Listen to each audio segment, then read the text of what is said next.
Muy bien, vamos a intentar ir un poquito más rápido.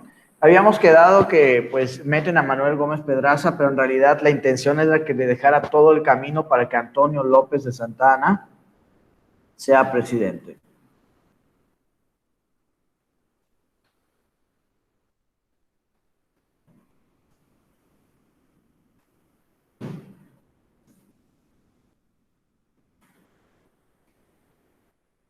Acá nos pueden hacer un par de preguntas con Antonio López de Santa Anna.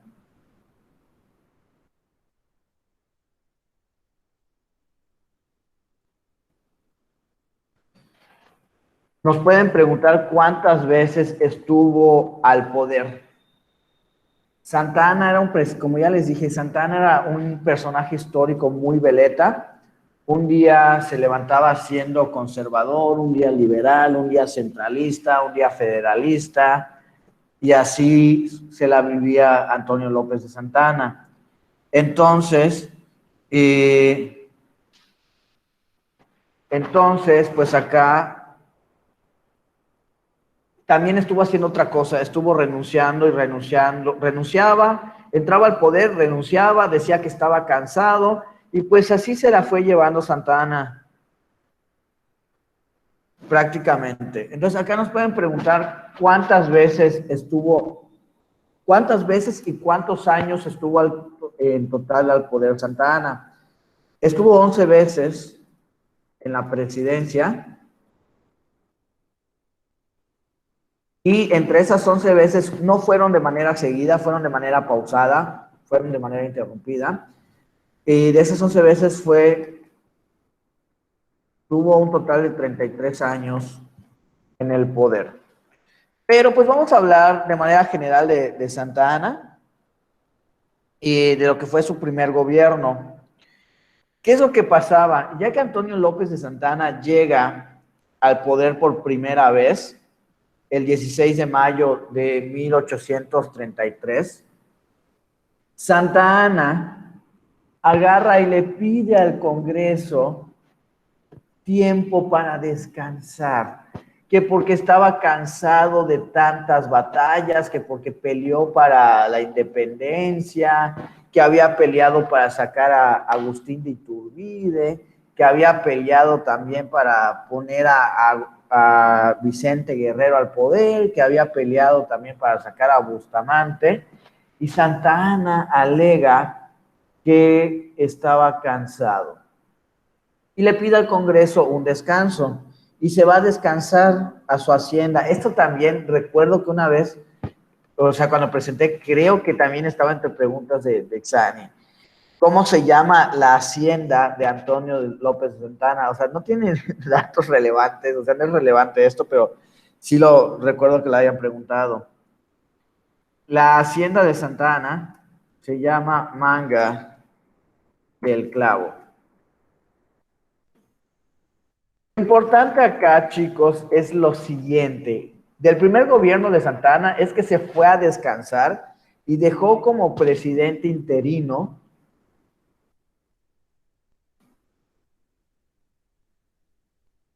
a Valentín Gómez Farías.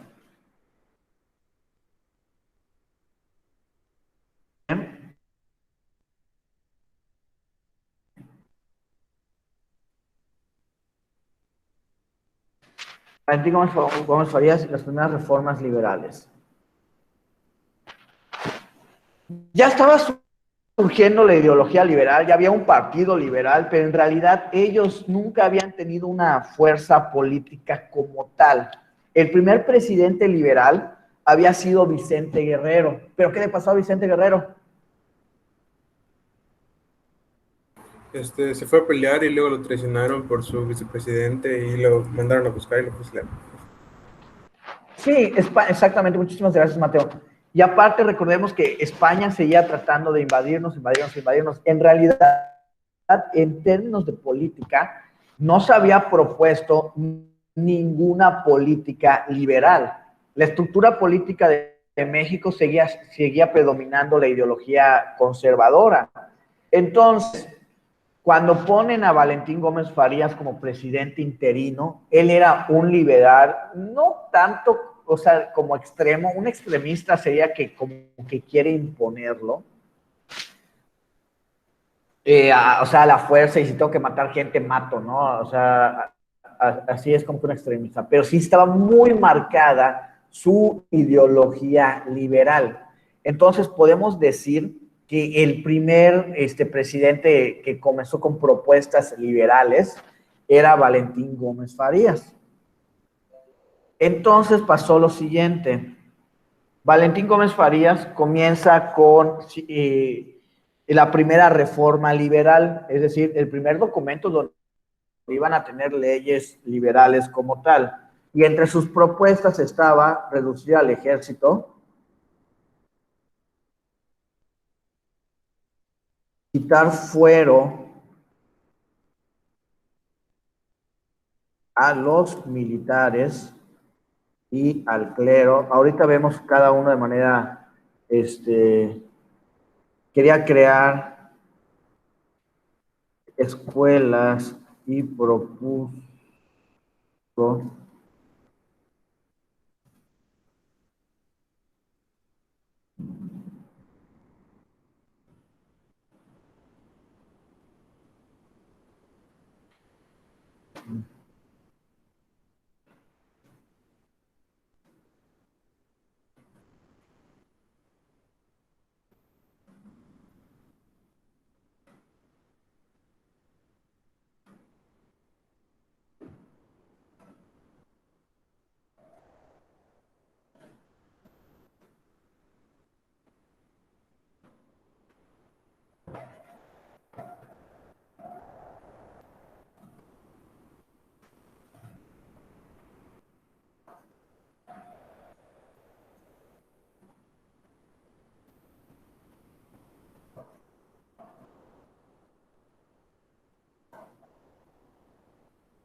Ok, entre las, entre las propuestas de este señor era la reducción del ejército, que pues el país ya no estaba en guerra, en teoría. Entonces ya no se necesitaba tanto ejército, porque recuerden que se habían unido dos ejércitos para el Trigarante, ¿no? Pero ¿qué estaba pasando? Obviamente el ejército pues necesita recursos públicos y México no lo tenía. Así que proponen la reducción de lo que viene siendo la cantidad de soldados. Quitar fuero a militares y al clero. El fuero, como ya les dije, es protección, que no puedan ser juzgados. Y pues digamos que se cometían injusticias. ¿Qué es el clero, chicos? ¿La iglesia? Es la iglesia como institución.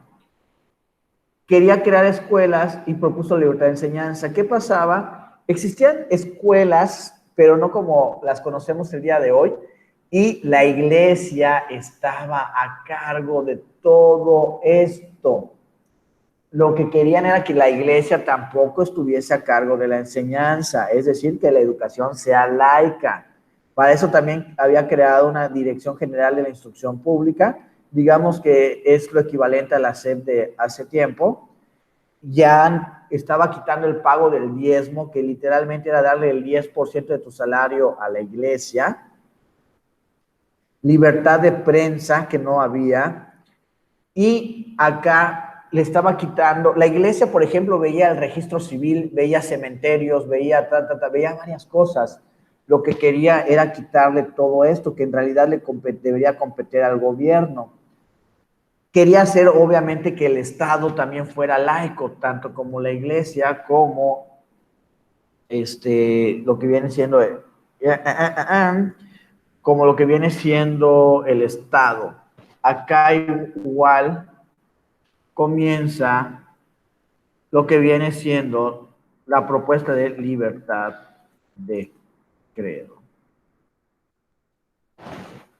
Acá, chicos, ustedes pueden decir, ah, sí, todo eso desde que nací ya lo tenía. Sí, pero eran tiempos diferentes, se tuvo que haber derramado mucha sangre para que ocurriera todo esto. Ok, estas propuestas suenan tan bonitas, suenan tan hermosas, pero una cosa es que ya existieran políticos liberales, pero la población seguía siendo conservadora en su mayoría. El pensamiento liberal todavía estaba comenzando, por lo que los políticos conservadores comenzaron a alterar a la población, que la población en su mayoría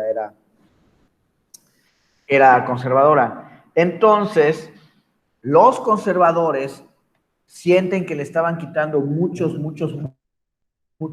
beneficios y mucho poder. Obviamente iban a perder poder político, social y sobre todo económico. Y el pueblo, empiezan a incitar al pueblo a que manifieste su desagrado en contra de esto. Incluso hubo como que una pequeña epidemia y le estaban echando la culpa a este señor, a Valentín Gómez Farías, que porque por sus actos de herejías los estaban castigando, ¿no? Pero pues ni al caso. Ahora bien, pasa lo siguiente, los centralistas, los conservadores, van a buscar a Antonio López de Santana, que estaba en su hamaca cómodamente vacacionando, y le reclaman, mira, la persona que pusiste al mando está haciendo esto, y está mal, nos está quitando esto, no lo queremos al poder. Si quieres que exista un tiempo de paz, no lo queremos al poder. Y Santana, ajá, ¿y pues qué hago? Pues quítalo. ¿Y para qué era bueno Santana? En vez de decirle, oye, ya regreso al poder y te vas, ¿qué creen que hizo Santana? ¿Lo mandó a matar? No, o sea, le hizo un golpe de estado, cosa que era simple como que, pues regreso al cargo y ya. Pero los conservadores, los centralistas le dicen a Santana, vuelva al cargo y vamos a cambiar la forma de gobierno. Vamos a convertirlo en una república centralista, donde una sola instancia va a tener el poder y tú vas a estar a cargo de ese poder.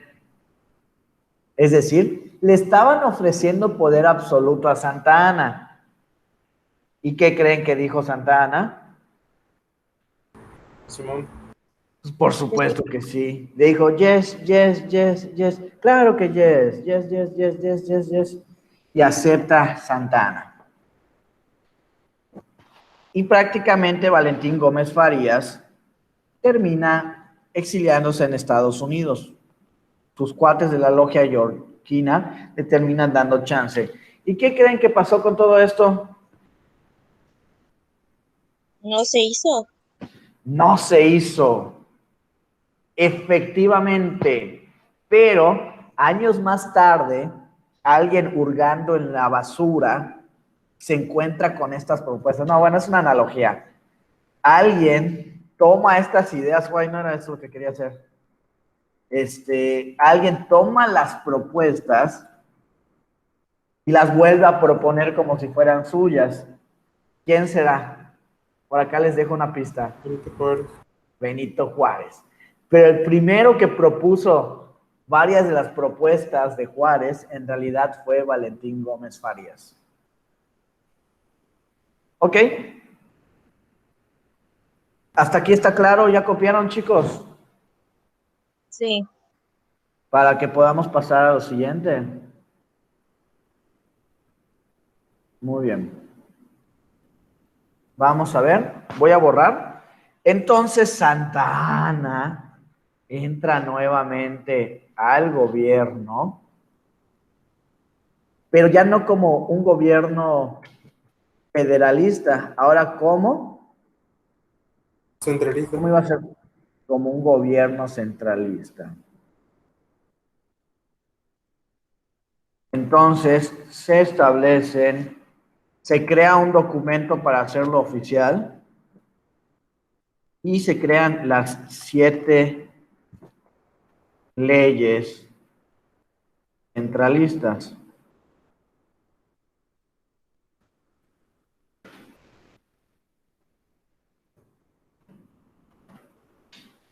Tun, tun, tun, tun, tun, tun, tun. Vamos a ver si las encuentro ahorita rápido en internet para que no copie todo. Si me ponga a teclear, no voy a tardar mucho. Permítame un momento.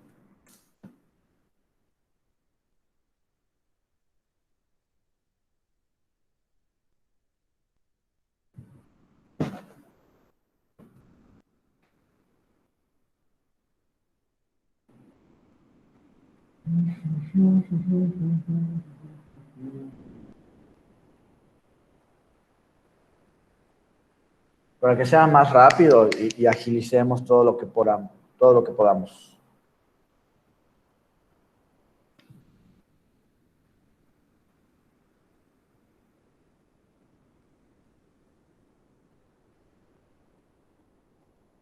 Es que, ajá, las puedo leer, las puedo ir explicando, pero para que las tengan.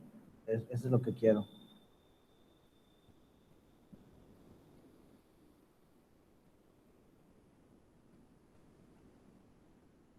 Acá están.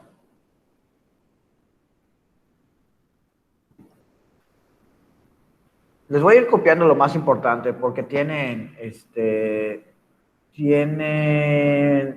o sea, bastante choro, ¿no? Como que las especificaciones. Les voy a ir poniendo las ideas principales. Es lo que me interesa.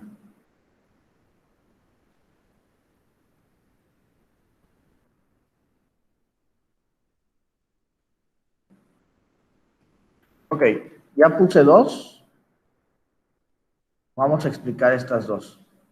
Me voy a poner una más para que sea rápido.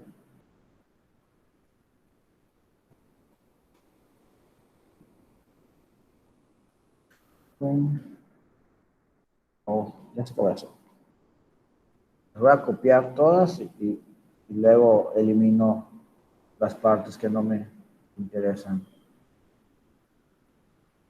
Para no tardar tanto. Vamos a ver.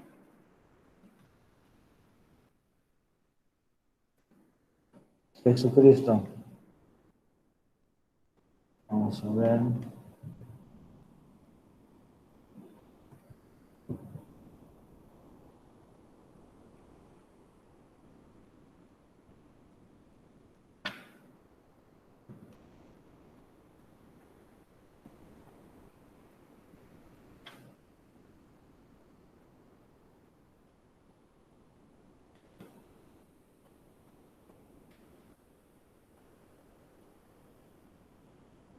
Bueno, vamos a ver, acá está. A ver si puedo hacer un poquito más grande.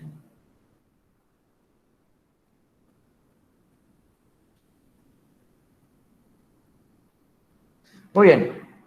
Las 7 leyes centralistas. Dice, los 15 artículos de la primera ley otorgaban la ciudadanía únicamente a los que supieran leer y tuviesen un ingreso mensual de 100 pesos, excepto a los trabajadores domésticos. Aunque tú seas trabajador doméstico y llegaras a los 100 pesos, no podías votar. Volvemos a esto. ¿Quiénes sabían leer y tenían más posibilidad de este ingreso? Obviamente los conservadores. Por lo que acá iban a seguir ganando y ganando y ganando los conservadores. La segunda ley permitía que el presidente cerrara el actual Congreso, incluso suprimiera la Suprema Corte y que iba a crear su nueva corte. O sea, iba a crear un nuevo Congreso, por así decirlo. Estas dos instancias, se pudiese decir que en un sistema federal son los que le pueden poner un alto al presidente, pero ya con esto no podrían. Iban a establecer a alguien, la Suprema Corte de plano se iba a suprimir y el Congreso se iba a cerrar eventualmente hasta que él estableciera uno con sus propias personas. Acá dice, senadores y diputados, acá decía, los órganos gubernamentales y los diputados se van a ocupar el cargo por 4 años. Acá no recuerdo qué fue lo que borré. Permítame, lo buscamos. Lo ponemos. Es el cuarto. Por acá lo tengo. Dice, los artículos 34 de esta ley especificaban que el mecanismo de elección presidencial, donde la Suprema Corte y el Senado nombrarían 3 candidatos cada uno, y la Cámara Baja elegiría entre los 9 candidatos, el presidente y el vicepresidente. El Poder Ejecutivo se depositaría en un presidente que duraría 8 años al cargo. Acá lo más rescatable del artículo 4 es que el cargo iba a durar 8 años. De igual forma, vamos a acá.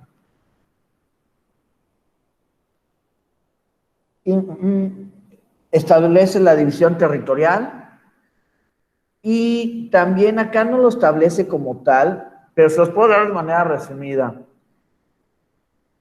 Y entre las cosas que, entre los artículos que también estaban, chicos, está lo siguiente. ¿Cuántos poderes habían?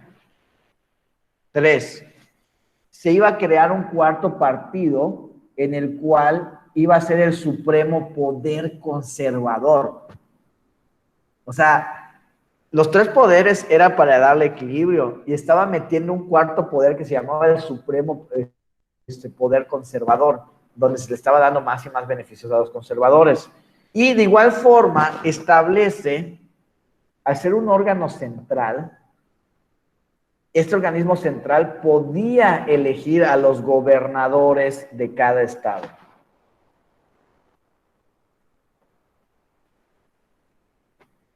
Ok, copien lo que puse ahorita y vamos a avanzar de una manera muy rápida. Disculpe, maestro. Para ¿no los es siguientes temas. Dime.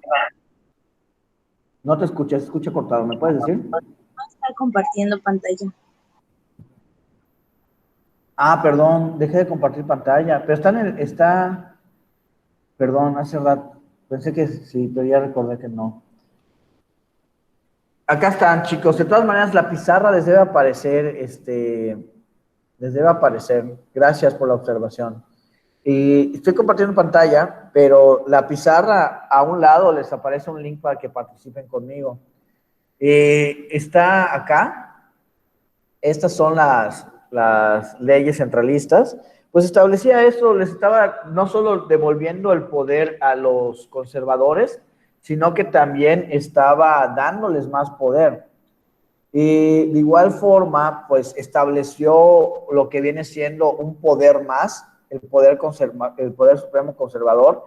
Las presidencias iban a durar 8 años y al ser un poder centralista, ellos podían decidir quiénes iban a ser los los gobernadores de los estados.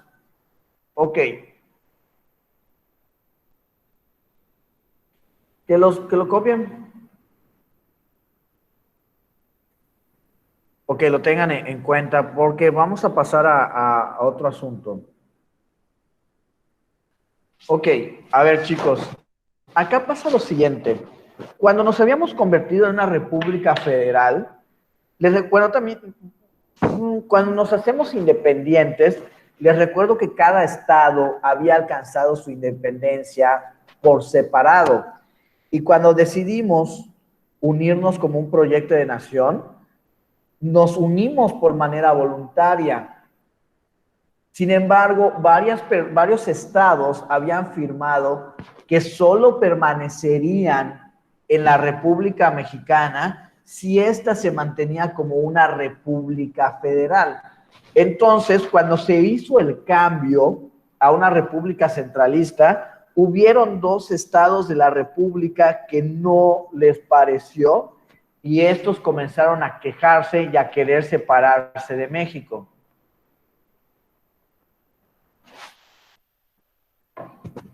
¿Quiénes son estos 2 estados? Yo solo me acuerdo de Yucatán. Es correcto.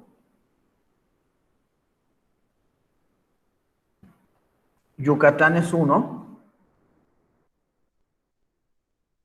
Este es el motivo del por cual nos queremos separar, porque Yucatán había aceptado pertenecer a México siempre y cuando nos mantuviéramos federalistas, pero Santa Anna declara que ahora somos centralistas y al gobierno yucateco no le pareció y comienza a ver su salida. Pero también otro estado comenzó a ver su salida. Era Baja California. De Texas. Sí, pero de los que obviamente donde nos vamos a enfocar más, o sea, hubieron varios, ¿no? Pero otros al final decidieron acatarlo. Pero entre los principales tenemos a Texas. A Texas le vamos a dar un principal énfasis acá. ¿Qué pasa con Yucatán y con Texas? Literalmente, México nos declara la guerra. Era México contra la península yucateca, porque aparte teníamos Campeche y teníamos Quintana Roo. Y hay libros súper antiguos donde dicen, los yucatecos pelearon contra los mexicanos. Pero esta separación se debe a esto, por el cambio de gobierno centralista. Acá, Santa Anna, pues obviamente no iba a aceptar la separación ni las demandas que le estaban poniendo los tejanos, pero en realidad este fue el motivo, el cambio de gobierno, por lo que vamos a enfocarnos en la guerra de Texas, que va de 1835 a 1836. Acá es rápido, para no tardar tanto. Acá hay muchos rumores.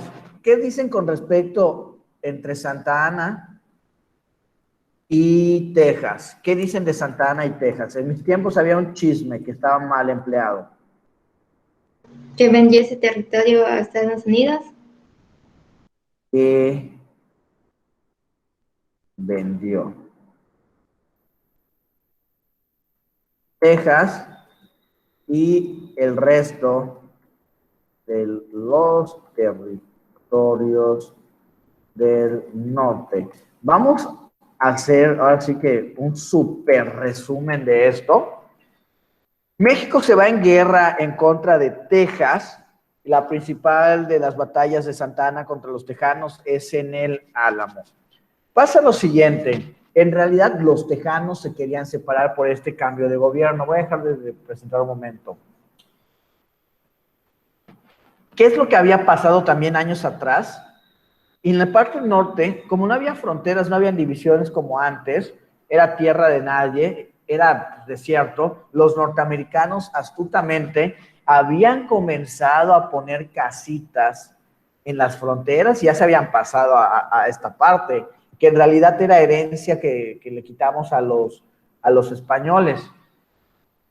Algunos gobiernos atrás quisieron revertir esto y comenzaron a dar como que becas a las personas para que se vayan a vivir ahí, para que mexicanos se vayan a vivir a esta parte norte, pero nadie quería. Llegó el punto donde los norteamericanos ya habían ocupado gran parte del territorio del norte. ¿Qué es lo que pasa? Texas se quería independizar de México y ser independiente, no quería estar en Estados Unidos. Sin embargo, ¿qué es lo que pasa? Ya habían personas, ya habían políticos viviendo, norteamericanos viviendo en Texas. Y cuando le declaran la guerra a Texas por parte de los mexicanos, los estadounidenses le ofrecen apoyo a Texas, le ofrecen armas, le ofrecen dinero. Y pues obviamente un territorio de Texas que sí está grande en contra de un país, pues obviamente las tenía para perder Texas. Pero pues comienza a pedir apoyo, préstamo, o acepta apoyo, préstamos, armas por parte de Estados Unidos. ¿Cuál era la intención de Estados Unidos y también aplicando la doctrina Monroe, que cayeran bajo su imperialismo, por supuesto? Entonces, el gobierno mexicano, el ejército mexicano estaba atacando, estaban peleando en lo que viene siendo el Álamo, pero pusieron algunos ciudadanos norteamericanos ahí y en teoría le dispararon a uno o mataron a uno y entonces el gobierno norteamericano ya podía intervenir. Y prácticamente los norteamericanos ayudaron a los tejanos a ganar esa batalla. Los tejanos ganan esa batalla, pero con ayuda de los estadounidenses. ¿Qué pasa? Cuando se dieron cuenta, ya tenían mucha influencia norteamericana y también ya debían mucho dinero. ¿Y qué fue lo que pasó? A pesar de que los tejanos querían ser independientes, los terminó absorbiendo Estados Unidos.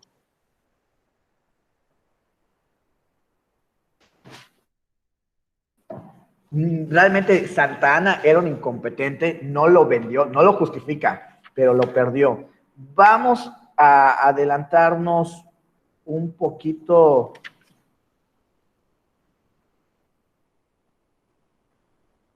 Vamos a hablar acerca de, vamos a manejar esto como intervenciones extranjeras. En teoría esta parte fue en el norte. Es que sí puedo adelantar esto, pero quiero agilizar tiempo. Vamos a hablar acerca de esto, pero nos vamos a adelantar algunos años un poquito más y luego retrocedemos. También pasó lo siguiente con los territorios del norte, con lo que conocemos como la guerra entre México y Estados Unidos. No, es que no se van a confundir. Nos pueden preguntar, vamos a dejar esto en pausa. Texas seguía peleando y peleando y peleando, ¿no? Pero ya se estaba logrando su independencia y luego Estados Unidos lo absorbe. Vamos a ver, voy a presentar pantalla. Nos pueden preguntar luego lo siguiente. ¿Cuál fue porque esta batalla pues fue en el norte y en teoría Estados Unidos todavía no había intervenido tanto. O sea, le estaban dando lana, pero nunca se habían ido a trancazos. Pasa lo siguiente. Nos pueden preguntar acerca de las intervenciones extranjeras.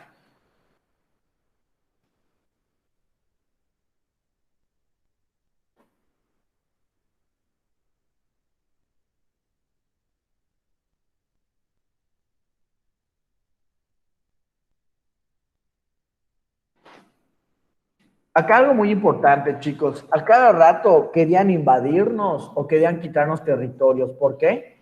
Ya les dije, éramos pobres después de la pelea de independencia y también seguíamos derramando sangre entre conservadores y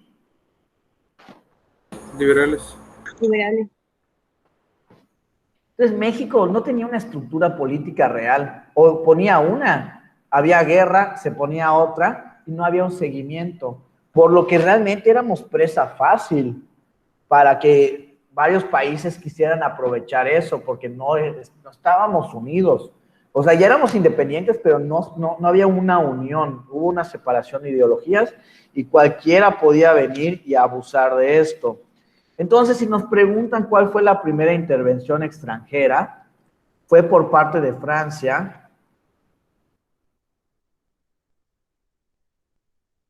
con la famosa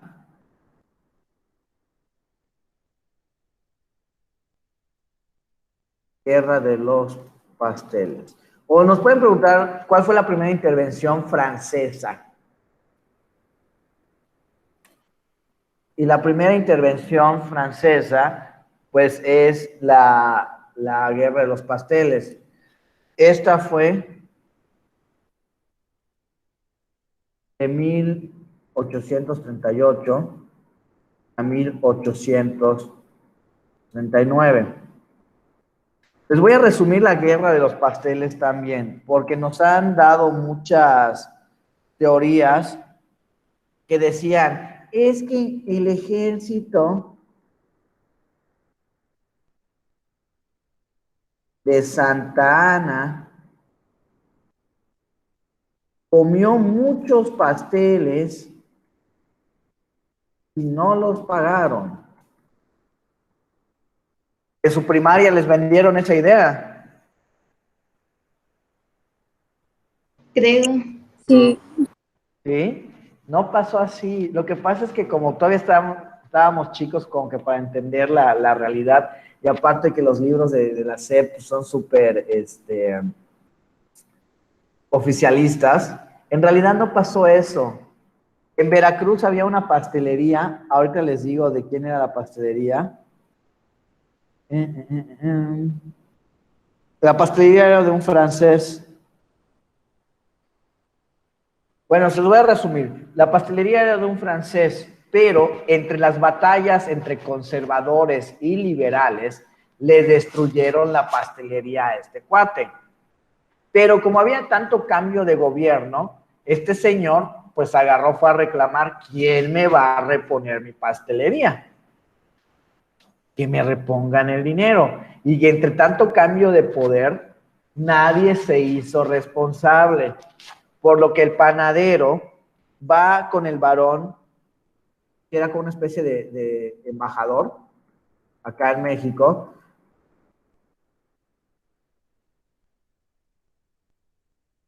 y le pide ayuda. Y le dice que sí, que iban a hablar con el gobierno mexicano para que le pagaran. Pero el gobierno mexicano se seguía haciendo al tonto. ¿Qué es lo que pasa? Francia era el mejor ejército del mundo y estaba en una época también de estar conquistando, de estar colonizando. Meten la queja a Francia, al emperador Napoleón III, y les parece una muy buena oportunidad para invadir. Así que agarran y llegan con barcos y le comienzan a exigir una cantidad de 600,000 pesos, que era muchísimo para esa época, que se le tenía que pagar a todos los franceses que habían sido perjudicados en sus comercios. Y les estaban diciendo, lo tienen que pagar a la voz de ya. Y Santa Anna agarra y dice, no, pues no te vamos a pagar nada, ¿no? Y empieza una guerra en el puerto de Veracruz,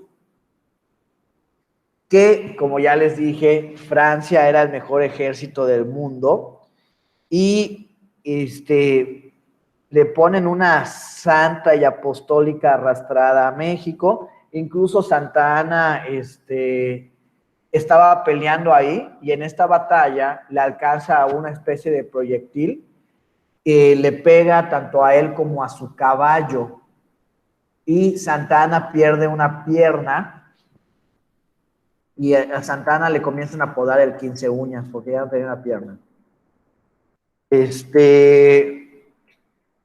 Y pues ya no le quedó de otra para que ya terminaran las batallas. Prácticamente se terminan rindiendo ante el ejército francés, y dice, ok, sí te vamos a pagar los 600,000 pesos, pero pues te lo vamos a pagar a paguitos, porque no tenemos el dinero ahorita. Y pues prácticamente la primera intervención francesa la terminamos perdiendo. ¿Está claro? Sí, mayor. Este era el problema, este era el problema. De hecho, acá, chicos, algo muy importante. En esta batalla, pues Santa Anna era conservador, y le pide ayuda a los liberales, de que, oigan, nos están invadiendo los franceses. Y los liberales como que, tu bronca, cuate. Tú nos metiste en este embrollo. O sea, México estaba peleando contra Texas todavía.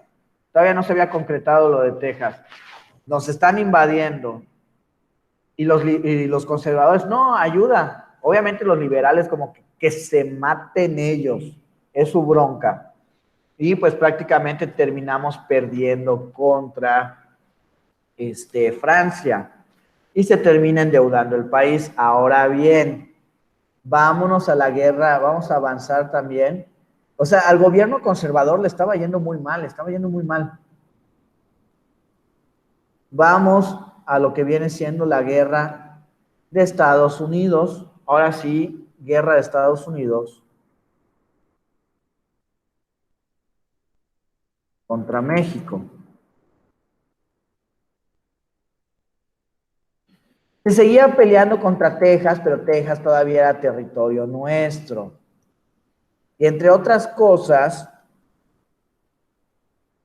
veníamos de perder una pelea, también estaba peleando contra Yucatán, contra Texas, nos invadieron. O sea, México estaba para el perro, por así decirlo. ¿Qué es lo que pasa? Estados Unidos, como ya tenía bastante bastante población en los territorios del norte, Estados Unidos agarra y le ofrece a México, oye México, te compro los territorios del norte, te compro Alta California, Nuevo México, también te compro Texas, Utah, te compro todo, véndemelo. Ya hay más pobladores norteamericanos en el norte que mexicanos. Obviamente por orgullo, por dignidad, pues deciden que no lo iban a hacer. Así que Santa Anna agarra y dice, el gobierno conservador dice que no. Y pues mientras Santa Anna estaba peleando también, o mientras habían batallas en lo que viene siendo Texas, acá es cuando le disparan a lo que viene siendo a unos norteamericanos. Y Estados Unidos utiliza esto como una excusa, como una declaración de guerra. Y Estados Unidos literalmente decide invadirnos. Y obviamente estábamos débiles por la batalla de Texas, por la de Yucatán y también por la intervención francesa. Obviamente, aparte que Estados Unidos pues ya era un país un poquito más evolucionado, por lo que Estados Unidos nos ataca, nos invade, y hay dos principales batallas de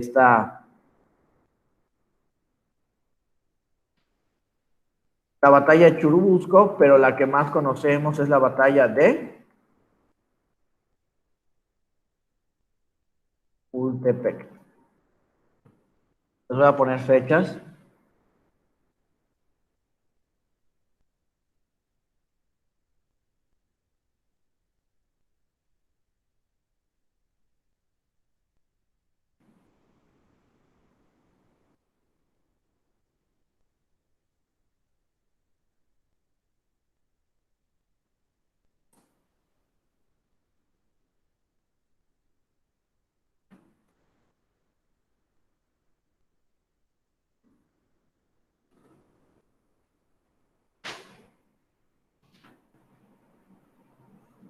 No, perdón, esta es la fecha de toda la guerra.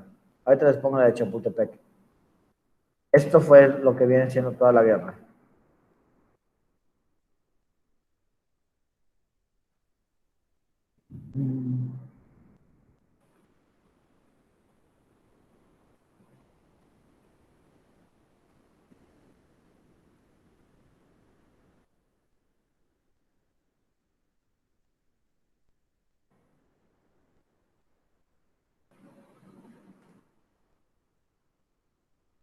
Ok. Como ya les dije, Estados Unidos nos termina invadiendo y evidentemente nos termina ganando. Terminan capturando a varios soldados, terminan capturando el castillo. Y pues no le queda más que otra al gobierno conservador de firmar un acuerdo de paz con Estados Unidos. Acá prácticamente agarra y, oye, me habías dicho que me ibas a dar 30 millones de dólares por estas tierras. Y ya le dice el gobierno de Estados Unidos, norteamericano, no, chavo, yo te lo iba a dar si me aceptabas la compra. Ahorita yo te gané. No te estoy comprando territorios, te los estoy quitando. Santa Anna o el gobierno conservador no vendió tierras, las perdió. Sin embargo, Estados Unidos agarra, se porta cuate y dice, va, te había dicho 30 millones, no te voy a dar los 30 millones, te voy a dar 15 millones para que reconstruyas lo que se destruyó. O sea, ni siquiera era por los territorios, era por damnificación.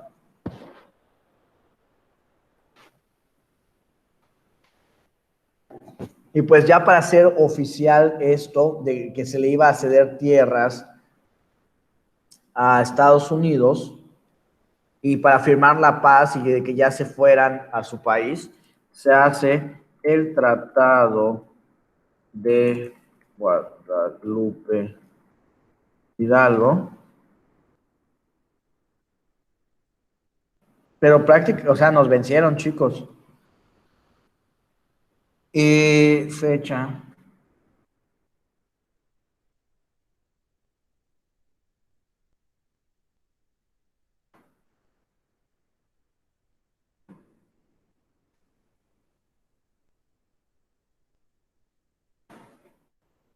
Puntos principales.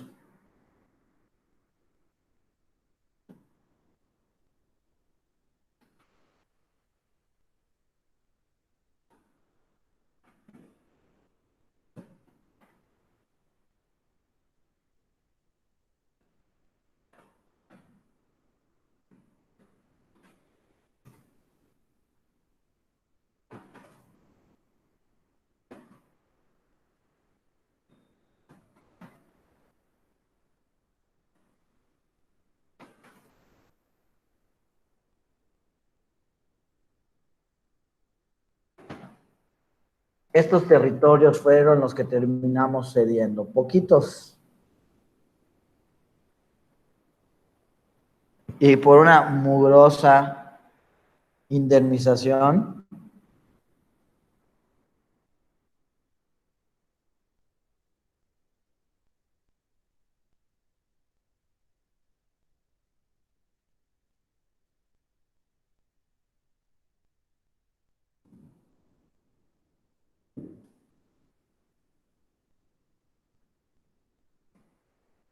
y obviamente el dólar no valía tanto como vale ahora. O sea, eran diferentes tipos de cambio, pero pues aún así era una porquería todo eso lo que nos estaban dando. Entonces, había perdido contra Texas. Habíamos perdido contra los franceses y habíamos perdido en contra de los norteamericanos.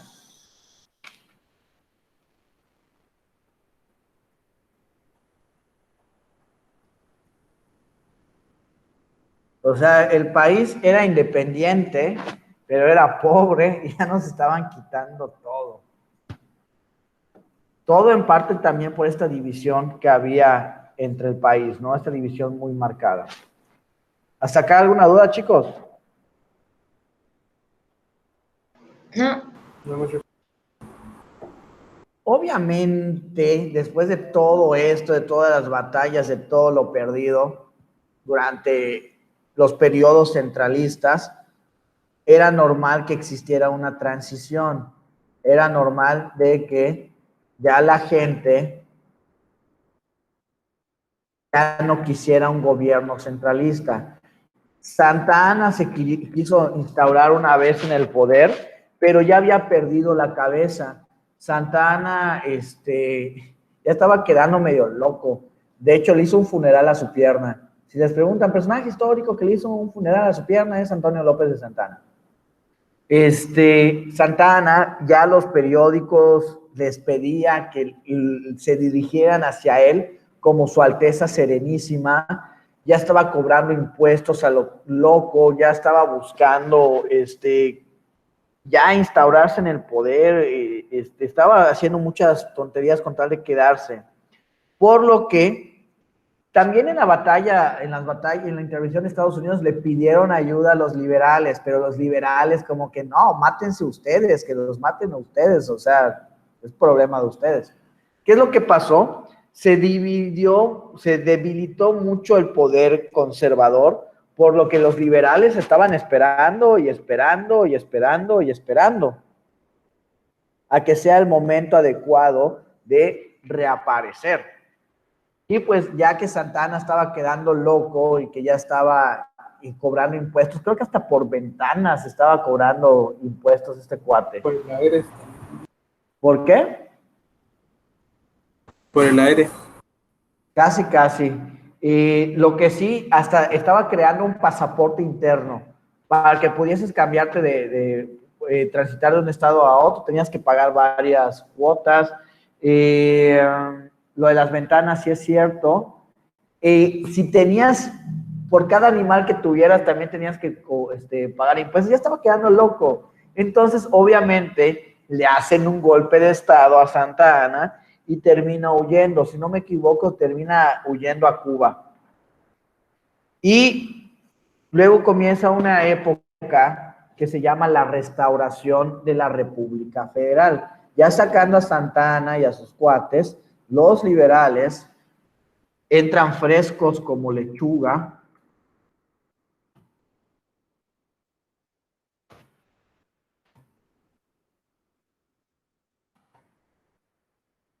Quitan todas las reformas centralistas que tanto daño le habían hecho al país y comienzan a tratar de reestructurar, de que otra vez se lleven a cabo las elecciones de 4 años y establecen nuevamente, lo primero que hacen es abolir las 7 leyes y todas las que había hecho Santa Anna y restablecen la Constitución de 1854. Se llevan a cabo unas, no, perdón, no la del 54, la de, ¿qué año habíamos visto la anterior? ¿Cuál? 1824. 24, gracias. La de 1824, la restablecen, sin embargo, ya se llevan a cabo, establecen un presidente liberal, pero va a estallar un nuevo conflicto. Ponen como presidente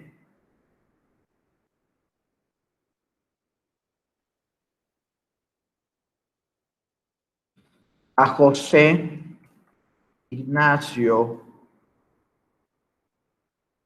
Comonfort.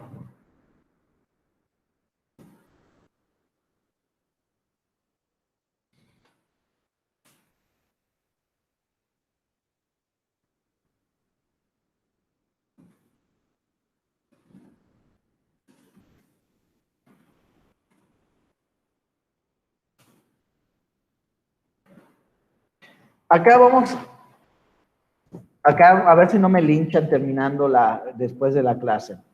¿Quién les había dicho que antes era como que una especie de vicepresidente?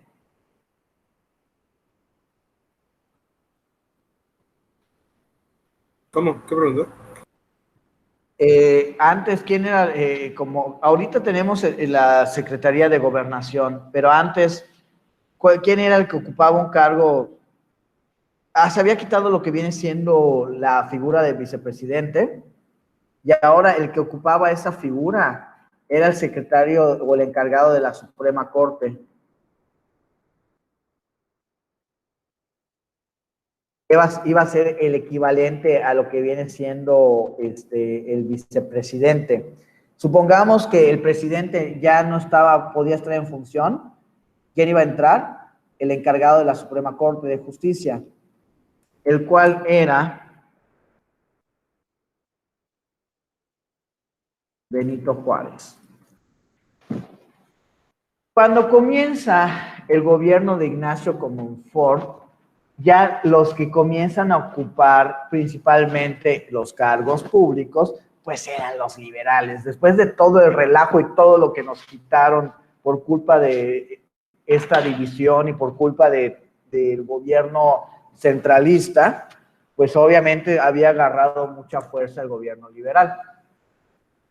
Pasa lo siguiente, comenzaron a crear muchas leyes en donde le comenzaban a quitar demasiado poder y casi también estuviesen castigando demasiado a los conservadores, pero no solo a los políticos, también al pueblo. Una cosa, chicos, es que tú como político prediques cierta ideología, pero también gobiernas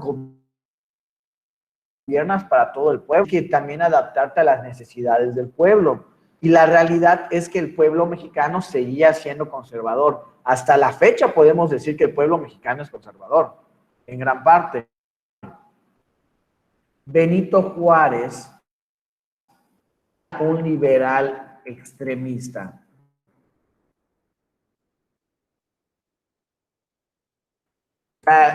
Juárez era lo más liberal que ibas a encontrar en México y él buscaba la manera de que predominara su ideología siempre.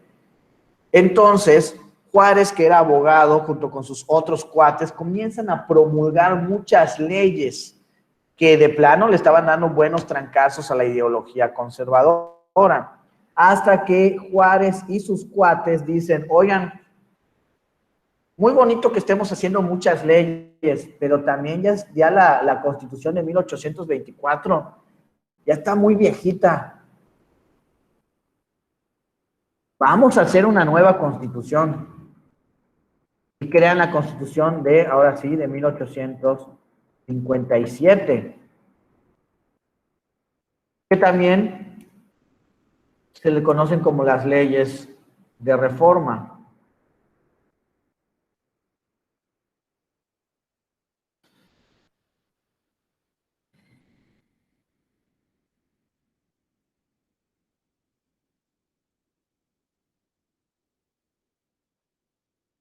Y vamos a ver los principales puntos acá.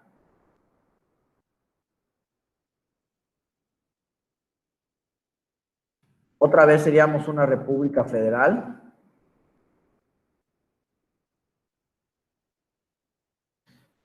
Otra vez regresaríamos a la división. O sea, se mantendrían algunas cosas de la de 1854. Poderes.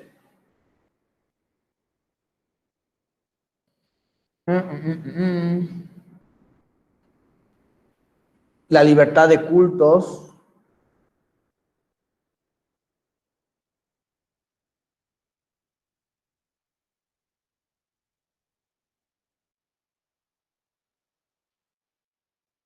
Libertad de prensa. Libertad de pensamiento. Libertad de enseñanza, para que ya la iglesia no sea la única.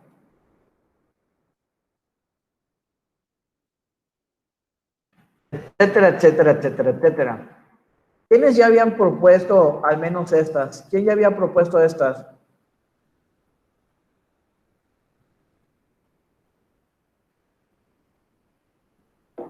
Que se desecharon. Benito Juárez, y si no es Valentín Gómez Farías. Sí, si nos preguntan en el examen, la realidad es que se lo van a atribuir a Benito Juárez, porque el otro no lo pudo aplicar. Ok. Acá son las más bonitas, las más preciosas que tenemos. Sin embargo, recuerden que la historia es oficialista y busca generar patriotismo. Y el principal héroe de la patria, el mejor presidente del mundo, ¿a quién nos han vendido la idea que es el mejor presidente de México? Benito Juárez. Benito Juárez, porque la historia la escriben los ganadores, recuerden eso, pero no lo fue así. Benito Juárez era un desgraciado, como no tienen idea. Benito Juárez ya mero se ponía agua oxigenada, tanto en los brazos como en el cabello, y se ponían pupilentes. Benito Juárez tenía muy fuerte influencia por parte de los norteamericanos y le daba mucho privilegio. El hecho de que existiera libertad de credo y que le quisieran quitar poder la libertad de credo en realidad era para darle entrada a Estados Unidos, que le estaba apoyando. ¿Qué es lo que hacía Benito Juárez? A Benito Juárez le decían el comecuras. Benito Juárez crea la libertad de credo y comienza a sacar a varias congregaciones de iglesias, y estas iglesias se las comienza a regalar a religiones norteamericanas. En Estados Unidos hay varias religiones, hay variaciones de sus religiones, y se las estaba dando. En realidad no es que Juárez le interesaba mucho la libertad de credo, era por sugerencia y por petición de Estados Unidos.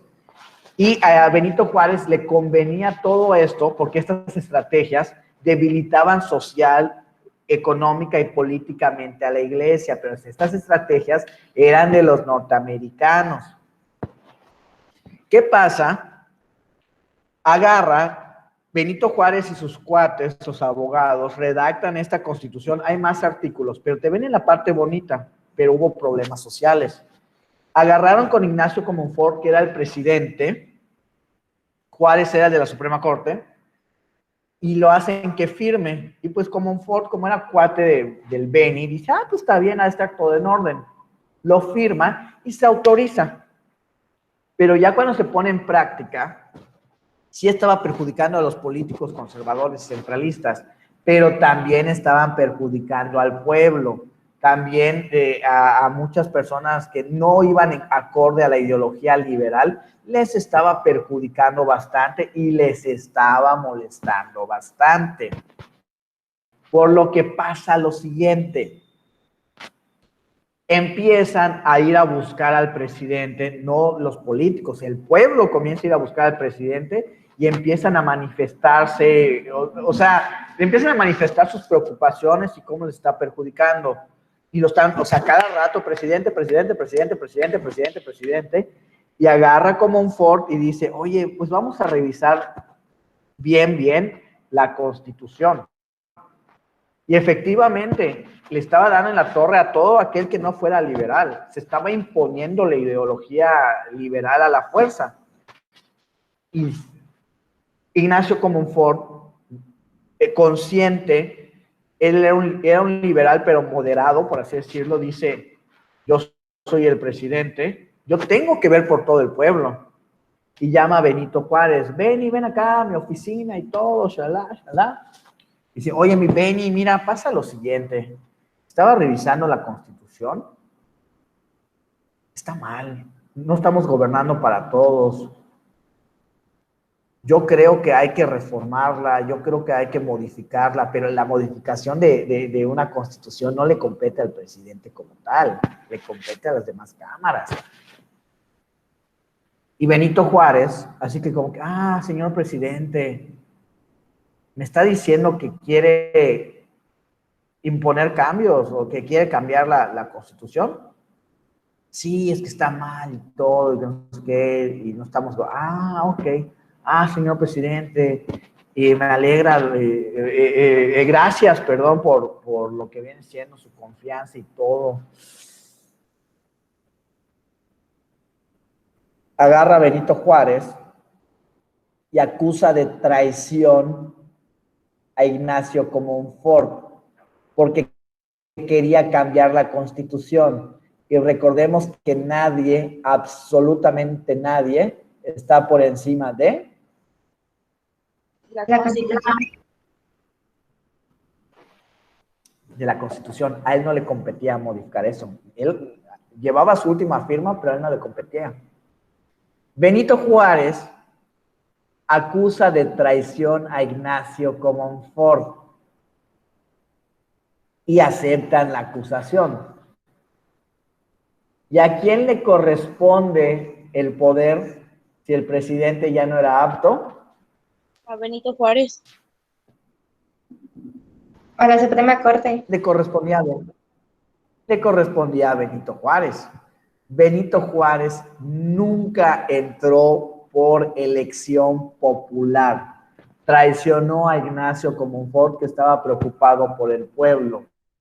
Entonces pasa lo siguiente: Ignacio Comonfort escapa brevemente, pero los conservadores lo terminan adoptando. Y una parte acepta a Comonfort, los conservadores aceptan a Comonfort como presidente y los liberales aceptan a Benito Juárez como presidente. ¿Y qué creen que pasa? Estalla otra guerra civil. Y teníamos dos presidentes. ¿Cómo se le conoce a esta guerra civil? La guerra de los 3 años o guerra de reforma. Efectivamente, muchísimas gracias. A esta guerra civil se le conoce como la Guerra de los 3 Años o como la Guerra de Reforma.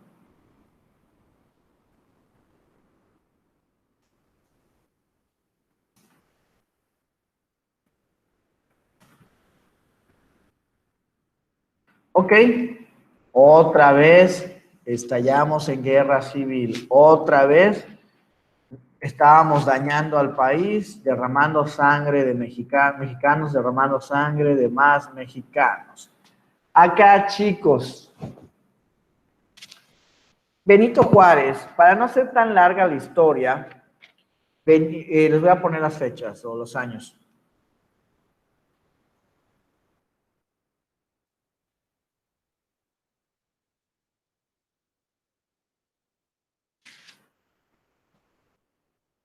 Van a decir, maestro, ahí solo hay 2 años. Cuenten el 58 como un año, 59 y el 60. Y ahí son los 3 años. Ok. Acá, chicos, para hacer más rápido esta parte, vamos a hacer spoiler alert. Termina ganando Benito Juárez. Pero, ¿por qué termina ganando Benito Juárez? ¿El apoyo de quién tenía? Estados Unidos. Estados Unidos. Estados Unidos, claro. Entonces, incluso ya luego a Comonfort lo sacan del poder los conservadores y ponen a otro presidente y ponen a otro presidente después y pues prácticamente el país estaba dividido en dos presidentes y nos estábamos peleando. Pero pues esta guerra la termina ganando Benito Juárez por apoyo de Estados Unidos. Así que si preguntan quién gana la guerra de reforma, la ganan los liberales. Sin embargo, cualquier guerra, chicos, quien gane la guerra, el país siempre va a estar endeudado, porque el país o cada bando va a pedir dinero. Estábamos endeudados. Entonces pasa lo siguiente, sí gana Benito Juárez, pero eso trae consecuencias. Estábamos súper endeudados con Estados Unidos, pero a Estados Unidos le convenía para que cayéramos bajo su imperialismo, obviamente. Pero los conservadores que ya estaban muy débiles, algunos políticos se van a Francia y van con Napoleón III y le dicen, señor Napoleón, el gobierno mexicano necesita que le manden un emperador. Estamos sufriendo de pobreza. Nos estamos matando entre nosotros, necesitamos que nos envíen un emperador para que administre a México, pero ahorita tenemos un problema y ese problema se llama Benito Juárez, ¿no?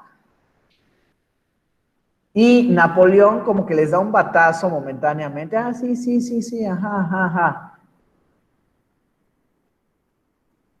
Y como que queda en stand-by eso, ¿no? De que Napoleón, sí, luego me encargo de México. Sin embargo, después de haber ganado la guerra de reforma, México estaba endeudadísimo. México le debía a Francia, le debía a España. España ya había aceptado nuestra independencia y ya nos había prestado hasta lana. Le debíamos a España, a Francia, a Inglaterra y a Estados Unidos. ¿Qué es lo que pasa? Después de la guerra seguíamos siendo pobres y nos endeudamos demasiado. Por lo que Benito Juárez ya no sabía qué hacer. Y por sugerencia de Estados Unidos, le dice, reduce un poco tu ejército, despídelos prácticamente, ¿no? Ahí se está yendo una buena lana. Y también le dice, deja de pagar tus deudas momentáneamente. El problema es que ni siquiera lo avisó y ni siquiera negoció, así como cuando Coppel va a buscarte y dices, no, quiero renegociar mi deuda. No. Dejó de pagar y ya. Lo que provocó que el gobierno francés, el inglés y el español se reunieran en Londres y establecieran qué iban a hacer. Oye, México dejó de pagarme. Oye, a ti también, sino que no, pues vamos a cobrarle. A Estados Unidos le invitaron a participar, pero Estados Unidos, no, yo no tengo ningún problema, ya luego me paga. Entonces, estos tres países se reúnen y deciden que iban a visitar a México de manera pacífica para decirle que les paguen. Entonces, hacen este convenio y vienen a Veracruz. Llegan al puerto de Veracruz tanto barcos españoles, barcos franceses y barcos ingleses. Incluso a Francia era el que menos se le debía. Por lo que Benito Juárez manda a su representante para comenzar a negociar. El acuerdo que habían hecho estos tres países es que solo iban a ir a cobrar o a ver cómo iba a quedar esto. Y pues México dice, no, pues denme chance, sí les voy a pagar, pero pues que sea menos lo que les voy a pagar mensualmente, no tengo lana, ando quebrado, bla, bla, bla. Y aparentemente aceptan, pero Francia traiciona a todos. Un día en la mañana comienzan a llegar más y más y más navíos al puerto de Veracruz. Eran navíos franceses. Obviamente los embajadores españoles e ingleses, oye Francia, pues habíamos quedado en algo, que no era una invasión. Ups, cambio de planes. Y les pregunta prácticamente el embajador francés, ¿se van a oponer? Francia era el mejor ejército del mundo. Y es así como que México, ¿sabes qué, carnal? Ya no nos debes nada, ¿no? O sea, ya es muy tu bronca, te dejamos con Francia, te cuidas. Y acá es cuando comienza la segunda intervención, que la excusa fue que no habíamos pagado, pero Francia tenía ganas de invadirnos. Comienza la segunda intervención francesa, que la batalla que más conocemos es la batalla de el 5 de mayo de 1862. Ojo acá, chicos, algo muy importante. Comienza la batalla, o ya avanzan a Puebla. ¿Por qué Puebla? Porque Puebla está cerca de la Ciudad de México y esto les iba a dar entrada a la Ciudad de México. Recuerden que cuando hay una invasión o algo, estás en guerra, tomar la capital es primordial. Se los voy a súper resumir. Los franceses se confiaron, creían que éramos unos indígenas con machetes y casi con tiraúles, y no planearon bien la guerra, la batalla. Y también las condiciones de tierra y las condiciones climatológicas beneficiaron al ejército mexicano. Esa batalla la ganamos por chiripa, por así decirlo. ¿Qué es lo que pasa? Celebramos esa batalla porque le ganamos al mejor ejército del mundo. Pero los franceses solo retrocedieron. Y en cuestión de unos cuantos meses más, eso no los cuentan, no nos hacen énfasis. En cuestión de unos meses más, regresan a Puebla, destruyen Puebla y entran a la Ciudad de México. Y ya tomada la Ciudad de México, prácticamente ya estaba invadida por Francia. Y pasa lo siguiente, Benito Juárez agarra todo el dinero del pueblo, agarra todos los papeles, agarra el gobierno y se marcha al norte a gobernar. Pero Francia, para que no lo malvean, no iba a gobernar Francia directamente, iba a cumplir la petición de los conservadores mexicanos. ¿Cuál era la petición de los conservadores mexicanos? Que trajeran un emperador. Que trajeran a un emperador. Entonces, eso se iba a llevar a cabo. ¿Y a quién se selecciona para que sea el segundo emperador de México? Maximiliano de Habsburgo. A Maximiliano de Habsburgo es al que eligen para ser el segundo emperador de México. Pasa lo siguiente, a Maximiliano de Habsburgo lo traen con base a engaños. Dime. De hecho, estuve leyendo este día el libro de Mario Díaz de Porfirio Díaz y su tiempo, y mencionaba que no lo trajeron con engaños, porque incluso creo que ¿cómo se llama ¿Cómo se llaman estos ministros que van como representantes en cada país? ¿Cómo se llama? Embajadores. Embajadores. Los embajadores fueron y le dijeron a Maximiliano que el gobierno de Juárez era, ¿cómo se llama? Soberano y que no podía entrar ahí. Pero pues Maximiliano no le interesó y quería gobernar, decía. No fue tanto Maximiliano, te voy a decir quién fue. Carlota. Maximiliano no. Maximiliano era muy noble. En realidad, la que gobernaba era Carlota. Pasa lo siguiente, de manera muy breve. Van los embajadores, van los conservadores a decirle a Maximiliano que todo México quería a Maximiliano cuando estábamos divididos y solo los conservadores habían propuesto a Maximiliano. Y sucede una serie de engaños y también por presión de la mamá de Carlota y por la presión de su mamá. Todos presionan a Maximiliano para que venga y termina viniendo. Luego se encuentra con que el país no era lo que los conservadores le habían planteado. Y no toda la población quería a Maximiliano. Maximiliano era muy, muy noble. E incluso a Benito Juárez, cuando se entera que en realidad teníamos presidente y que estábamos en guerra, a Benito Juárez le invita a gobernar junto con él. Obviamente Juárez dice que no. Pasa lo siguiente. En realidad Napoleón quería manipular a Maximiliano, le vende la idea que iba a restaurar México, pero quería que le rindiera cuentas a Napoleón III. Esa fue una. De igual forma, y con respecto a Maximiliano, lo comienzan a abandonar, lo comienzan a traicionar, porque lo metieron al poder para imponer un poder conservador.